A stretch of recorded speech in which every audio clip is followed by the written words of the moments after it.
There is a piece of property several days north of here that I believe is going to come onto the market very soon, and very quietly. I cannot be involved with it myself, nor will I name the present owner to you, but I would like you to purchase it, however shady the deal appears to be. I want the deed and assurances from the current occupant that it is the property, the manor, and everything in it, including the crops and the contents of the stables, that you are purchasing, and I want the occupant off the property as soon as possible." The request wasn't remotely what Nicholas had expected, and he gave a low whistle. "You don't ask much, do you?" Neville nodded. "And one more thing. I want no one to know of this. Besides you, only Alice and I know of this conversation, and Nick, no other questions asked." He took a breath. "Will you help me?" Greatly intrigued, the Duke leaned forward. "I do have one question." "Yes?" "What's the name of the property?" "Crestley Hall." It appeared that the season wouldn't be as dull as he had originally thought. "All right." He sat back again and took a sip of tea. Neville slapped the arm of his chair. "Thank you." "You're welcome." Nicholas set the cup and saucer aside. "I'd best be on my way, then. It seems my man and I have a great deal of work to do." "There is one more thing," Neville grimaced. "You may not like this. Of course all of your expenses shall be repaid, but depending on a separate set of circumstances, it may not be for 2 years.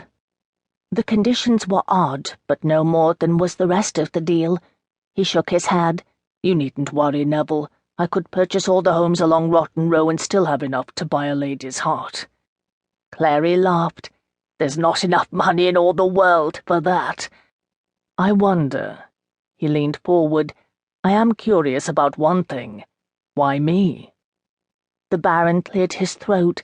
"I believed I could trust you, and that you would have the means, and—" He trailed off.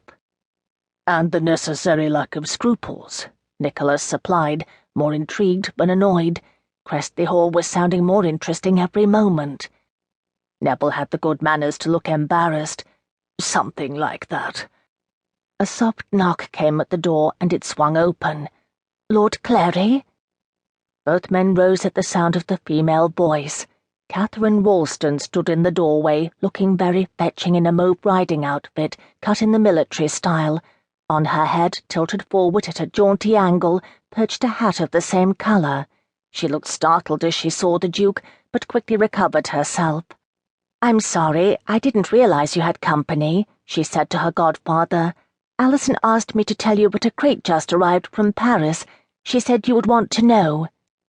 Neville grinned and rubbed his hands together. "Oh, yes, I tracked down a case of some of the finest French wine I've yet encountered, and finally last month convinced the man to sell it to me. This must be it. Thank you, my dear." He headed for the door, then looked back. "Will you excuse me for a moment?" Nicholas grinned. "You and your wines, of course. Miss Ralston and I will endeavour to entertain ourselves." He glanced over in time to see her blush. Clary hurried from the room, distracted enough that he voluntarily left his goddaughter alone in the company of the Black Duke. From the warmth in the Baron's voice when he spoke to her, Miss Ralston was more than merely tolerated at Hampton House, Nicholas noted with some interest. She continued to stand there looking nervous, and he decided that it served her right. "I was surprised to see you here," she said finally. "You left early last night," he responded, leaning against the edge of the end table and crossing his arms. "I had a headache," she countered. He looked her carefully up and down, noting that she blushed again. "You seem to have recovered."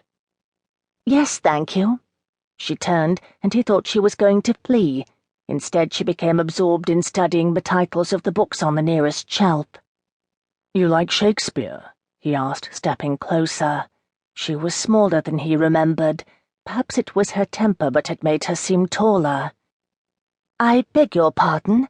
she asked over her shoulder. "Shakespeare," he repeated, reaching over her shoulder for a volume.